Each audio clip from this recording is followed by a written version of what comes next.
Good morning. I hope you're having a great day and beginning to this week of Parshas Lech Lecha. Lech Lecha is one of the most beautiful portions, one of my favorites personally. And it begins the journey of Abraham, the first Jew, to journey around the world, proclaiming monotheism, faith in one God, and teaching morals, values, ethics to the world. Abraham went against the entire world, against the tide, to bring a new era. But it's interesting, because when you speak about Moses, for example, before the Torah introduces us to Moses, it tells us about Moses, why he was chosen, who he was, etc., etc. But when it comes to Abraham, the Torah begins with the journey of Abraham. God suddenly calls to Abraham. Doesn't tell us anything about why he was chosen and who he was. In fact, the only thing we know about Abraham is at the end of last week's Torah portion. The Torah tells us that Abraham was born to Terach and he had a wife, Sarah. It tells us nothing else about Abraham. And the question is why?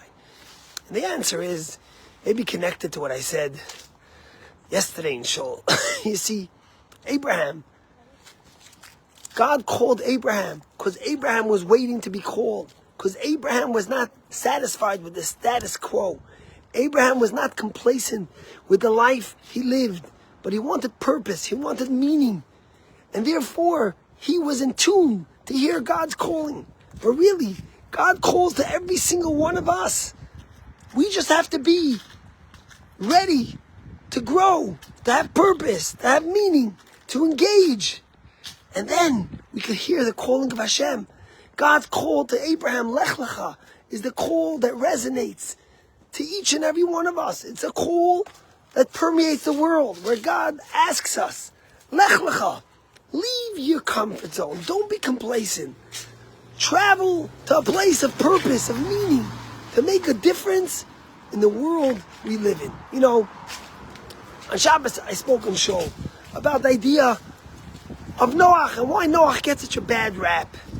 And I said that, listen, we all know Noach lived a life, he was a righteous person, the Torah tells us, and then he prepared for 120 years for the flood, and he actually saved civilization.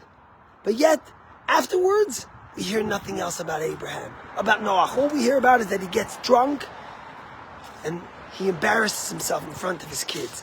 And the question is, what's going on here? And the answer I shared was that maybe, just maybe, you see,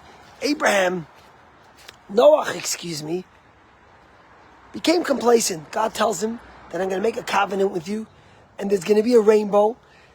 And Noach thought it was a safety net, so he didn't have to work anymore. He could rest. God's protecting the world. He's not going to destroy humanity again. And therefore Noach thinks to himself, I'm in a good space. I don't have to worry.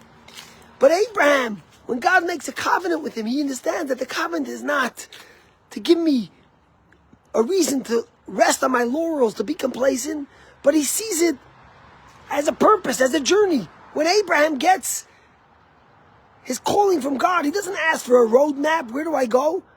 But he understands that it's going to take effort and energy to continue on the way. God's giving him purpose, but he has to make it happen.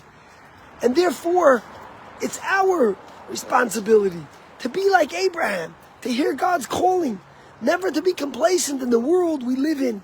Now, for example, the war seems to be over, but anti-Semitism is all over the world in ways that we've never seen it before. And from one side, you can say, listen, let's move back to life. Let's live in our bubble.